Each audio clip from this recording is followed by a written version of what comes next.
Gilas Pilipinas kontra sa Jordan.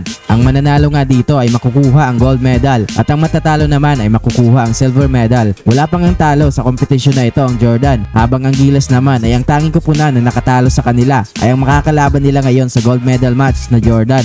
Marami pa rin nga ang hindi makapaniwala sa pagkapanalo ng Gilas sa semifinals kalaban ng host country na China. Kaya kabang-abang ngayon kung patuloy ang swerte ng Gilas sa Asian Games para makuha ang gold medal. Sa first quarter ng laro ay naka 3-point basket agad ang Jordan, pero agad din namang nakasagot si Scottie ng isa ding tres. Naging mabagal nga ang opensa ng dalawang kupunan sa mga unang minuto ng quarter, pero sa kalagitnaan ng quarter ay biglang nagparamdam sa opensa si Chris Newsome sa kanyang tres at drive sa basket, habang ang Jordan naman ay medyo minamala sa opensa at maging si Rondae Hollis Jefferson. Sa mga huling minuto ng quarter ay dito na unti-unting nagpaparamdam sa opensa si Justin Brownlee matapos niyang maipasok ang kanyang unang tres sa laro. Patapos ang quarter ay nakaisang tres pa si JB. Matapos ang first quarter sa score na 17-12, 5-point lead para sa Gilas. Sa second quarter ng laro ay basket agad para kay Ange Kwame. Maganda din ang kanyang pinapakita sa depensa lalo na sa ilalim. Habang si Brownlee naman ay patuloy nga ang pag-init sa labas sa mga unang minuto ng quarter. Umabot na nga sa 9 points ang naging kalamangan ng Gilas sa Jordan.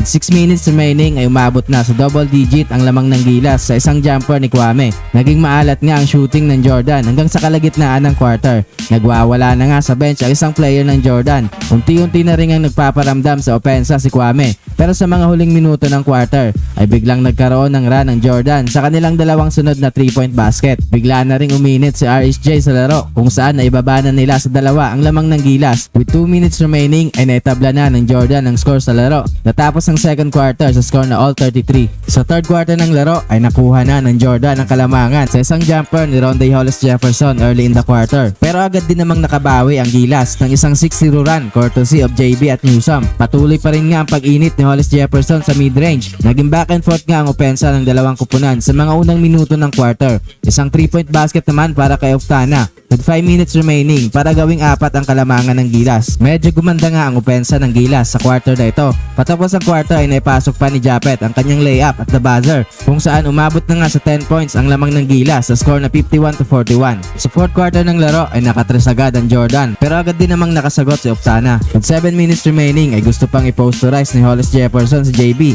pero buti na lang ay hindi ito pumasok. Naging mabagal nga ang opensa ng dalawang kupunan hanggang sa kalagitnaan ng quarter. Top basket naman para kay Ange Kwame sa ilalim para ibalik sa 8 ang kalamangan ng Gilas. With 5 minutes remaining ay umabot na sa double digit ang lamang ng Gilas sa isang up and under move ni Scottie papunta sa basket. Under 3 minutes remaining ay nahihirapang makabasket ang Jordan. Big block naman para kay JB with 2 minutes remaining pero tinawagan ito ng foul. Big basket naman para kay Kwame para ibalik sa 9 points ang lamang ng Gilas. Sa huli nga ay nahirapan ng makahabol ang Jordan. Panalo nga ang Gilas kung saan sila nga ang nakakuha ng gold medal.